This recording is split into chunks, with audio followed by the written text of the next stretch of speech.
started showing around 10 days back before I got admitted into this hospital. I never knew that I tested positive. I only came to know that I tested positive when I was told that I was tested negative 3 times after the subsequent test actually.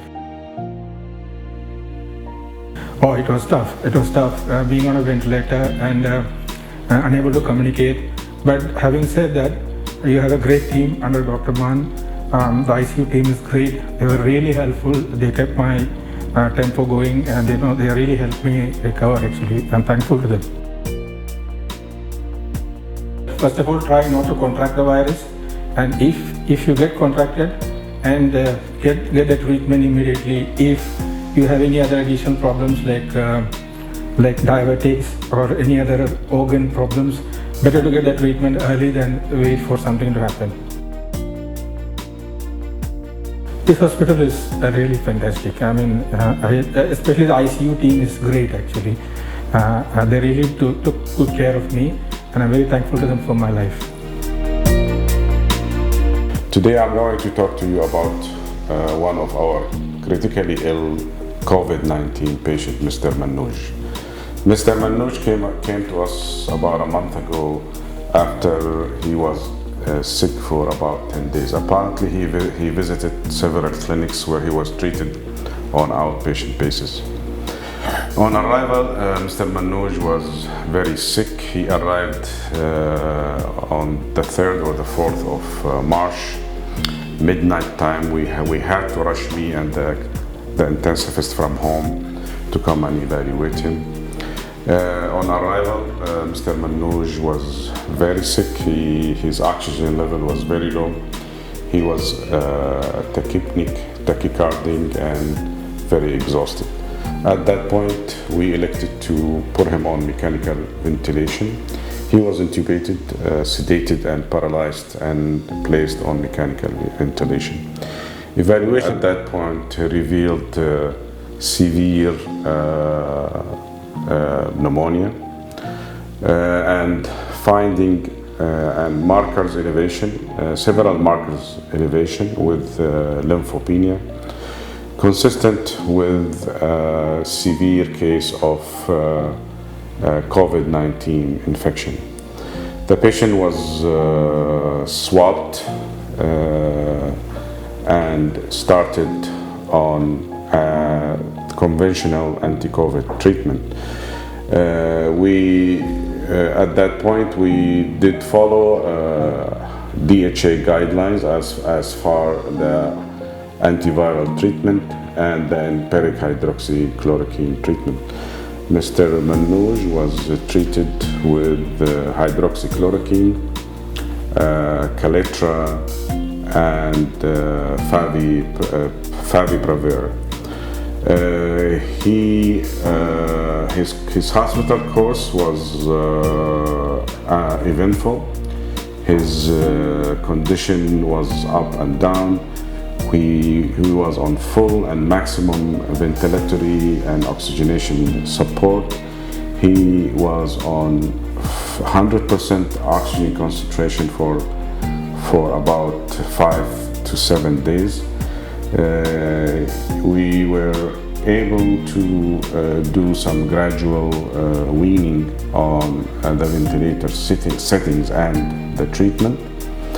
He was also later on given anti-interleukin-6 treatment when he was found to have cytoxin storm.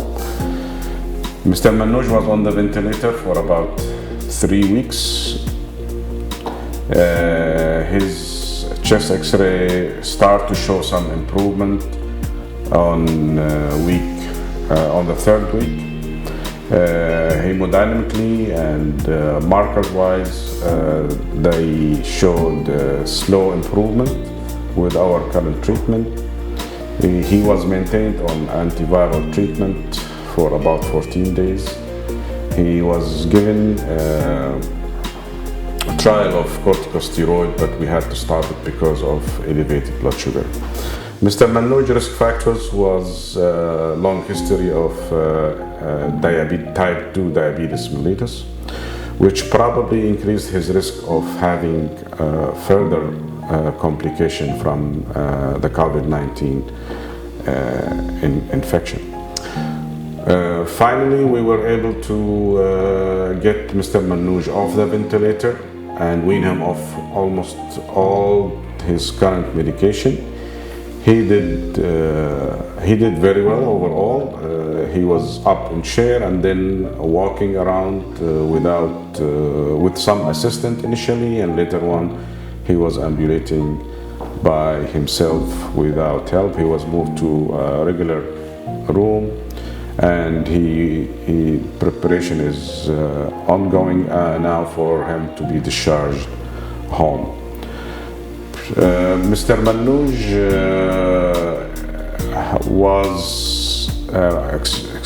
Manoj treatment, in my opinion, was delayed.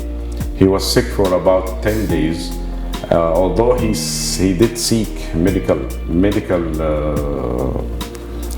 care from several clinics, but there was no swab done for the COVID-19 for no apparent reason. Mr. Manoj's bad condition could be prevented if COVID-19 possibility was entertained at the initial evaluation when he was less sick.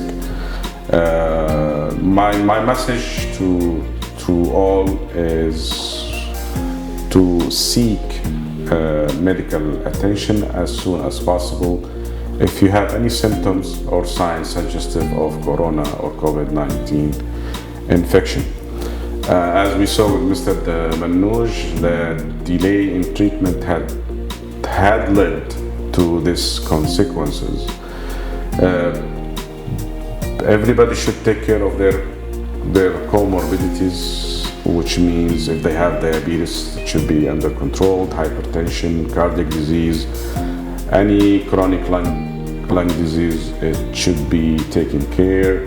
Make sure you take your medication as directed by your physician to prevent any further and possible complication from COVID-19. COVID-19 in most cases cause mild symptoms in about 80%.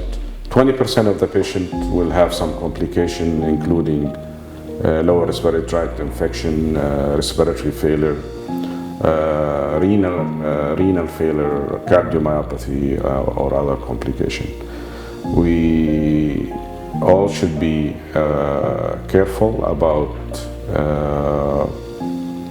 having any contact with any sick people. We should always apply social distancing at this time, avoid gatherings, avoid sick people, and the message is to stay home as much as possible and only go out if really needed.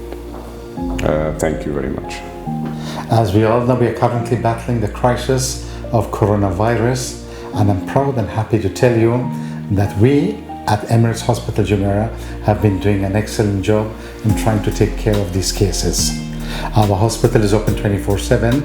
We've had a huge number of patients being admitted, managed proficiently by my excellent and capable staff. An interesting part is that one of the most critical cases of a patient who had a very serious attack of lung damage due to the virus and who was in the intensive care unit and on a ventilator for almost 3 weeks is now ready to go home. It gives us great pleasure to welcome any person in this hospital to take care of them as much as possible. Rest assured, our team are extremely efficient. All precautions are being taken. Everything is being safeguarded. Our hospital has got dedicated areas so that even though we take care of corona patients, we still have care available for the other cases as well. We see to it that there's no contamination or cross-infection of any type at any cost. My message to everyone in my community is, please do keep on taking your precautions, irrespective of whether there is a lockdown or no lockdown. The same sense should be managed always. Take your precautions, stay safe, stay healthy.